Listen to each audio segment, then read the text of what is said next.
Once upon a time, there lived a family in a community. They were blessed with two children. John and Ifunanya had two children named Amara and Jude. John is a very irresponsible father and husband. He contributes little or nothing to their family. He is known as a perpetual drunk in their kingdom. All he does is to drink from morning till night, and when he comes back home in the evening, he would ask for food, and if not given, he will beat up his wife mercilessly.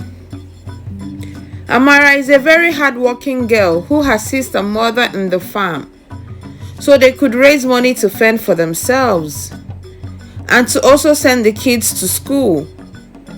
With time, Ifunanya could not cope with sending the kids to school and told Amara to please pause her schooling for now and help her with farm work, that when things become better, that she can go back to school.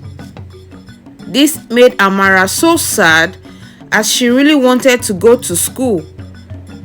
But she obliged her mother, as she could see how the suffering was getting too much. Amara had a wonderful talent of singing. Everyone who knew her knows how wonderful her voice sounds. Sometimes Amara would try to talk to her father to stop his drinking habit and try to act as a father and provide for them. But the talk never ends well, as it will result to him beating her, and if the mother tries to intervene, he would also beat the hell out of her. Amara would ask her mother that how long will she continue to cope with her father? That isn't it better they go and live with her own parents? Her mother would then reply her saying, "How do you expect me to leave my husband? What will people say?" Amara told her mother that if this is what marriage is all about, that she isn't interested and that she would rather remain single. Her mother would hush her and say, "Don't you know the pride of a woman is to be in her husband's house?" She said, "If this is how marriage is, then I would rather remain a single girl." Amara one day on her way to the farm met a strange man dressed in rags as clothes. He walked up to her and asked her to help him. She said he could have her food, that it was obvious he needed it more than she did. He asked her what she would eat after farming. She told him not to worry. He thanked her, saying, "You're the only one who has helped me, that no one even wants to talk to me." He asked if he could accompany her to the farm to at least help her, that it was the least he could do to thank her. She said no problem. As they farmed together, they began to discuss. She asked him if he was from their village, as she had not seen him before. He replied saying no, that he was from their neighboring village. She asked about his family, and he said it was complicated, that maybe next time he will tell her about himself. He asked about her own family, and she told him about what they were going through, and that the fact that she had to drop out of school so she could help her mom to take care of the family, as her father wasn't interested in taking care of them. Instead, all he did was drink. He said he was sorry to hear that.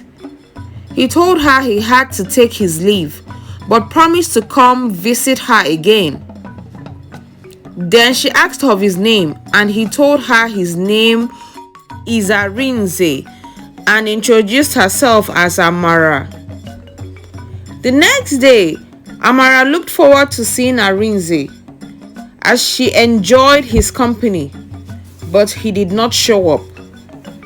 Few days later, Arinze came to visit her at the farm. She said she was wondering when he would come visiting her again. Arinze smiled and said, "I'm sorry I haven't come to see you in a while." That he actually came to invite her to come to the neighboring community, which was his village. That a contest is being held and the winner will go home with a prize. She said she wasn't interested, and besides, every time she spends away from the farm, that her family won't have what to eat. He told her that the prize to be won was huge and could settle their family for life. That he has heard her sing and that her voice is very lovely, and that she should not let that talent go to waste. She said okay, she would come, but because of the prize money. On the day of the contest, Amara prepared. She wore her best outfit and left for the neighboring village. On getting to the village square, people had already gathered, dancers, musicians, and so on. But one thing she noticed is that they were all females present. She wondered if the men were still on their way. She registered for the contest, and soon after the contest started, they were to display their talent in front of the royals, consisting of the king, the queen, the prince, and the elders in council. It was her turn to perform, and she came out to sing. She looked at the royalties and wondered where she had met the prince, because his face looked so familiar. She sang and the whole palace was quiet. The prince then whispered into the king's ears and walked up to her and gave her a kiss on the cheek. Amara was so shocked, and on getting a better look at the prince, she shouted, "Arinze, is that you?" He replied her saying yes, and that he was sorry he had to disguise himself. He said he wanted to get married to a lady of her quality, but he could not seem to find one till he met her. He said he will explain everything later, but for now, can she accept to be his bride? It was then it dawned on her that this contest wasn't really about a reward, but for the prince to make a choice of a bride. She said she was scared as she did not want the type of marriage that her parents have. He promised her to treat her as an angel and never to hurt her. She accepted, and there was a loud cheer. Amara and Arinze soon got married, and she took her mother and brother to live with her. Her father soon regrets his lifestyle and how it destroyed his family, and now he has no one to cater for him. The end.